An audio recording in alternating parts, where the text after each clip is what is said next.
Hey Bible lovers, I'm Tim Nichols and I'm here to bring you your Nichols Worth. And today I decided to do a follow-up on my previous video of Will the LSB Survive? And I concluded in my last video that yes, the LSB is here to stay. It is going to survive long term because it's being driven by a publishing team that is committed to producing very high quality and also very affordable translations. And whenever you have beautiful and nice editions in print of a good solid translation, you are going to have a base that is always going to purchase that and keep it alive. But today I'm going to give you 5 reasons why I don't think it's ever going to get out of the niche basement. So just because I think it'll survive and it'll always be around doesn't necessarily mean that I think it'll be one of the thriving translations.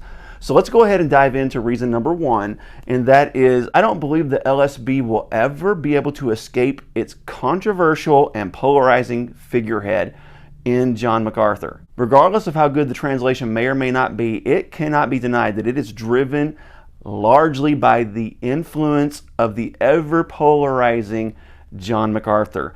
And while that can be a good thing when you have a virtual celebrity backing something, it can also be a bad thing when that celebrity is often viewed as divisive and also holds a particular theological point of view. It is no secret that John MacArthur holds some polarizing and controversial positions when it comes to the Bible and theology. First of all, he is Reformed theologically. That means that he holds to the cessation of the gifts of the Spirit.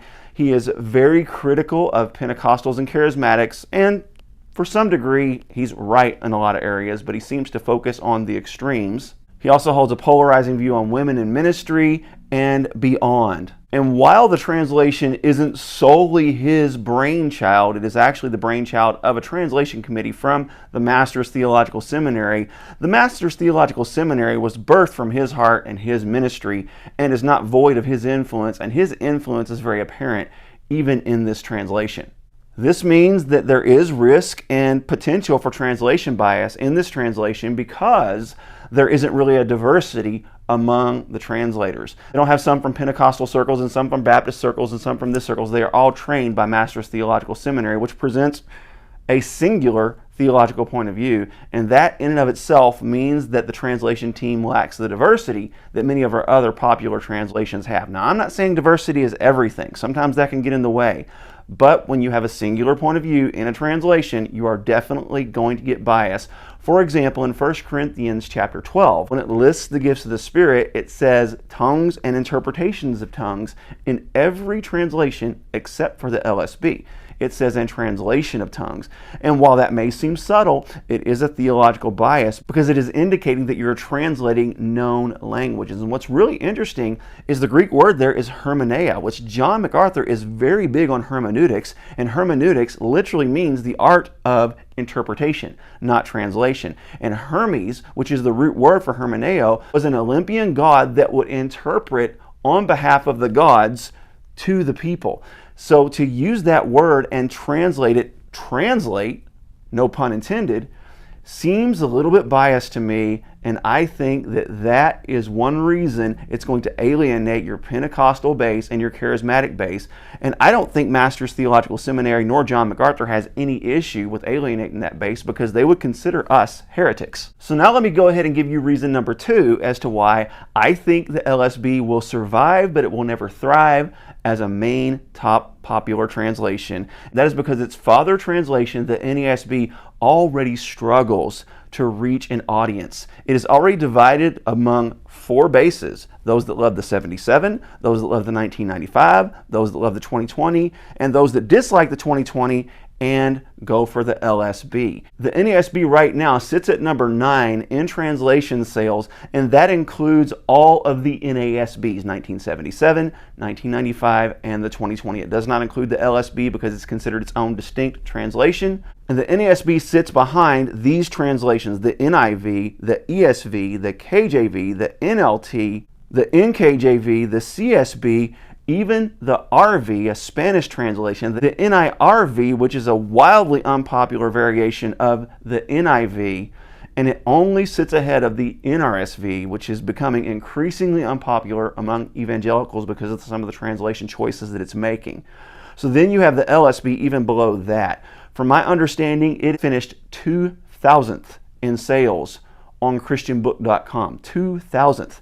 That means that there are 1,999 other Bibles and books that sell ahead of the LSB, and that's pretty low. So while the NASB does have a strong presence, it's definitely not in that top tier of translations, and that knocks the LSB even below it, outside the top 10, and I don't think it's ever going to rise above that position. So now let's talk about reason number 3, and that's something I mentioned as part of point number 2, and that is that the LSB divides an already small base that the NASB holds.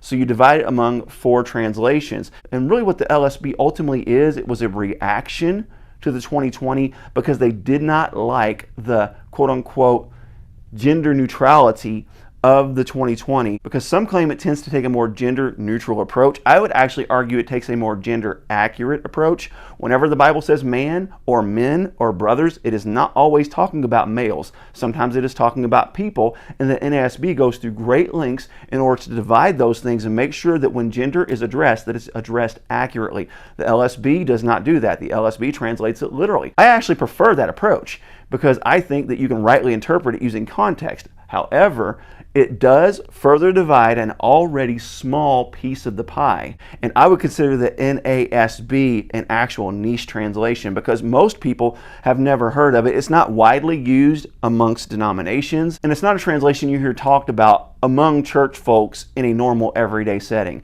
This is more scholars and people who prefer that more literal, word for word, wooden type translation where we're not worried about beautiful flowy language. We just want to get it word for word as possible.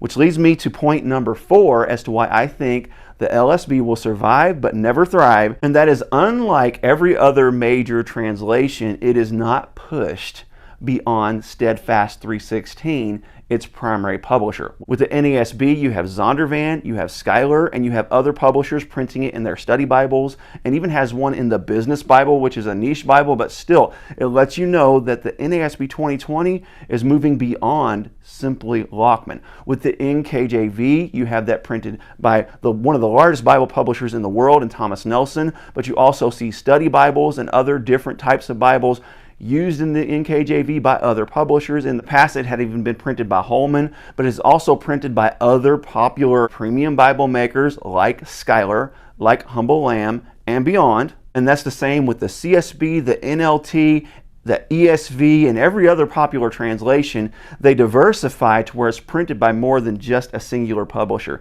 Even Zondervan prints an ESV with the Thompson Chain Reference Bible. And I think that's a big key in order for a translation to move from just surviving to thriving, is to have a widespread set of publishers printing it. Which leads me to my last reason as to why I think the LSB will survive, but it will never thrive, and that is because it doesn't really meet any new needs that another translation doesn't meet, especially the NASB 1995.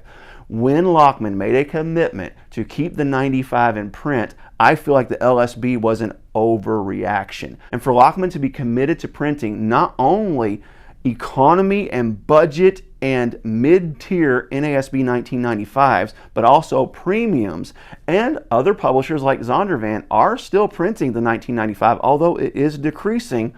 I just don't see the LSB ever being able to overcome that. Lockman is far more well established. They have a larger base when it comes to customer base, not to mention the translation that it was ultimately intended to supplant, the NASB 2020, is rising in popularity because it is being diversified amongst different publishers like Zondervan, like Humble Lamb, and like Schuyler. One of the keys to translations thriving is distribution. And while 316 is doing an admirable job, and I really appreciate the hard work they put into this translation, it is monumentally difficult to launch a translation. They've done a wonderful job. As I said in my previous video, probably among the best I've ever seen in launching a new translation. But I simply don't see it overcoming an already lower tier translation when it comes to sales. I think it's always going to kind of dwell in that basement, and it's going to have an audience, but ultimately it's never going to become popular. So just to offer a quick conclusion to this video, most Bible users have never heard of the LSB, even those that have heard of the NASB. It is not widely available at physical bookstores. You may see it at a Christian bookstore here and there, but you go to a Barnes & Noble, you go to a Walmart, you go to any retailer, you're going to see NIVs, you're going to see ESVs, you're going to see even sometimes CSBs, you're going to see NKJVs, you're going to see NLTs, but you're not often going to see an LSB. Even occasionally you might see an NASB, but I have never seen an LSB in the wild outside of a Christian bookstore that has a couple copies on hand in the midst of the sea of NASBs and ESVs and NIVs and beyond. This means it's extremely unlikely that someone's just going to stumble into this translation and say, hey, look what I found, and then maybe tell their friends about it and spread it. So it doesn't even have that advantage. With already popular translations, that's all you have to do is go to any retail store that has books, and you're going to see Bibles there in those translations, and people will be able to pick them up, not even being aware of what translation it is, just thinking, I'm going to buy a Bible. That's never going to happen with the LSB. Then finally, it's going to be interesting to see what happens to the LSB once John MacArthur passes away. Will his influence increase once he passes away, or will it decrease? That's yet to be seen, and we don't know how that's going to turn out, but it's going to be interesting to see how it plays out. Anyhow, there are my thoughts on why I think the LSB will survive, but it will never thrive. It will never get beyond niche status. God bless you. Keep calm. Jesus on. This is your Nicholsworth.